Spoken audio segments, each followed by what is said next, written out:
You know, there's an interesting one of the books of the Bible, 1 John. It's a letter from the Apostle John, and it's a very interesting book. And throughout the book of 1 John, he spends a lot of time talking about what's real and what's false. Spends a lot of time talking about what's important and what's not. He says this is what a true child of God looks like. And he says this is what a true Christian looks like, and this is what the Spirit of God looks like, and this is what true obedience looks like. It's all about the contrast between true and false. And most of the letters in Scripture end how? Who knows? Just generally, how does a letter generally end? With goodbye. With see you later. With I hope you're all doing well. Look at Paul's letters. They all end that way. Say hello to so-and-so and so-and-so, and tell so-and-so and so-and-so to quit fighting, and tell so-and-so that I'm not upset with them, and I hope to come see you soon, and see you next winter, signed, love, Paul. Right? That's how Paul's letters end. This is the last verse in John's letter. That's not a good way to end a letter. Where's the goodbye? Where's the so long? Where's the hope you're all doing well? What's the deal here? I think the deal is this. You can argue it's possible, in fact, that we just lost part of the letter. That could be. But if we did, that was God's choice, right? Here we are with Scripture and we're missing a part of the letter. It must not have been what God wanted to say.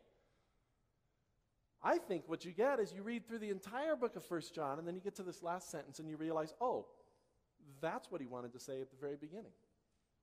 He just had to explain himself first.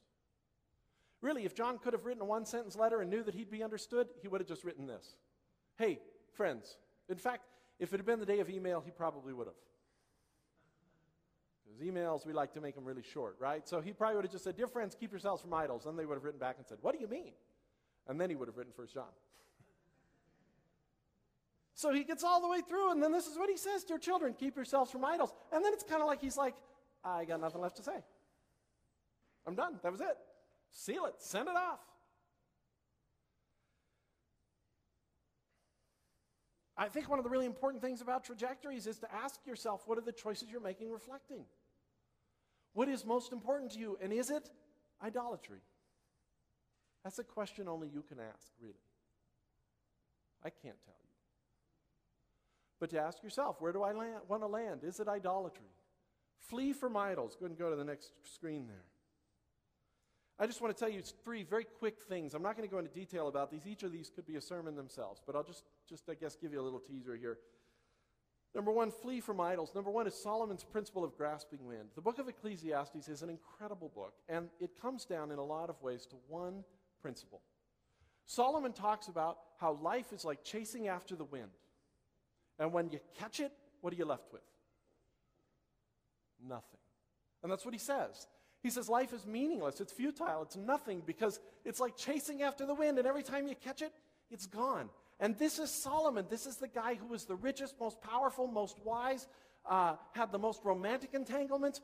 You pick a pleasure or a goal in your life, and Solomon had it 100 times better than you will ever have it. And yet he says, when I got there and I caught it like nobody else in the world has ever caught it, ever, it was like catching wind. There was nothing there. It was grasping air. There's a pastor I like a lot who says that the best things in life are only found on the way to something else. He says the people who pursue happiness rarely find it. And the people who pursue being loved feel the most unloved. And the people who pursue safety are the most anxious. Why is that? Is it because God is cruel and he gives us desires and then shows us we can't have them? No. It's because God is teaching us the principle of grasping wind so that we will learn that there is only one place to find any substance for our life. Just one. That everything else is an idol. Like Jeremiah says to the Israelites, hey, I see that you have now bought into the foreigners' ideas and you have all these wooden idols. He says, tell me one thing they do for you. Just one. And then Jeremiah, being the sarcastic wit that he is, says, no, wait, I'll tell you. They make awfully good kindling. That's it. He says that is, he literally says that. He says they're good for nothing except that.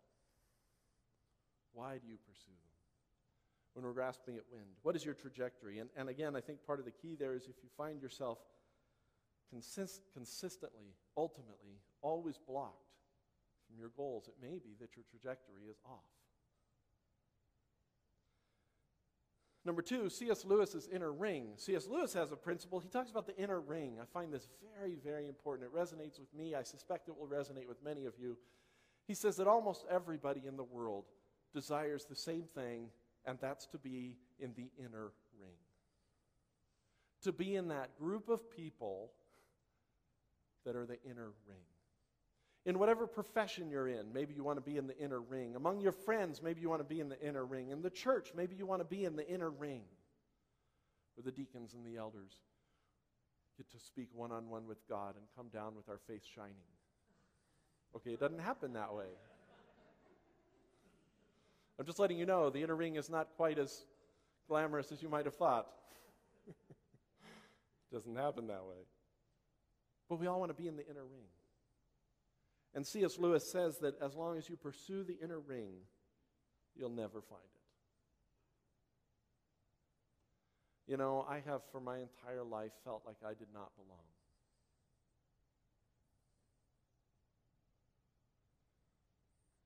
When I was growing up, I didn't feel like I belonged in my own family. It was not my family's fault, but I just felt that. When I got into high school, has anybody seen The Breakfast Club? That was me. Pick your character. Any one of those losers. I didn't fit in with the jocks. I didn't fit with the nerds. I didn't fit with the... Whatever the groups were, there was none that was me. So my friends and I, we were the Breakfast Club. We were the leftovers. We did our best to make a group out of the riffraff. When I got to college, I was too smart to hang out with the slackers and not disciplined enough to hang out with the academics. I got involved with a group called Great Commission. And through a weird sequence of events that only God can understand, I ended up being a pastor. And I thought, now I'm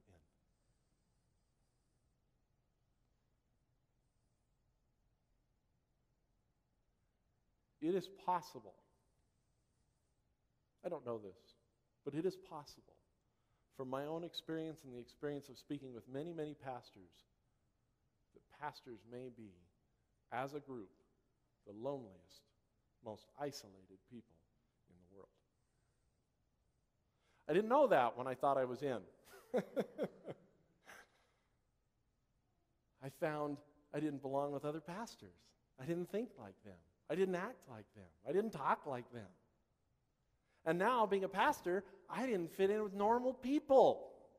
I thought I was normal people, but I'd go have a conversation with the normal people, and we'd be doing just fine until all of a sudden they'd say, "What do you do for a living?" And I'd say, "I'm a pastor." And they'd go, "Oh, I'm so sorry." And I'd be trying to figure out what they were apologizing for. I don't even know what you're apologizing. Well, I just swore 4 times. Oh, I didn't notice. Well, I just told you about the sins I've committed.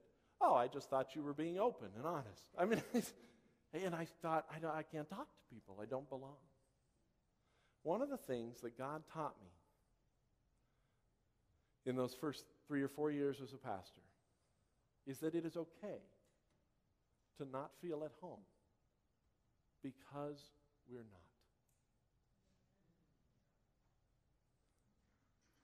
And ironically, when I realized that, I felt much more at home everywhere. But the inner ring we pursue is nothing compared to the only inner ring we truly desire, which is being one of God's children. C.S. Lewis says, if you simply hang out with the people you like and do the things you love, you'll find yourself all of a sudden in the inner ring without knowing it.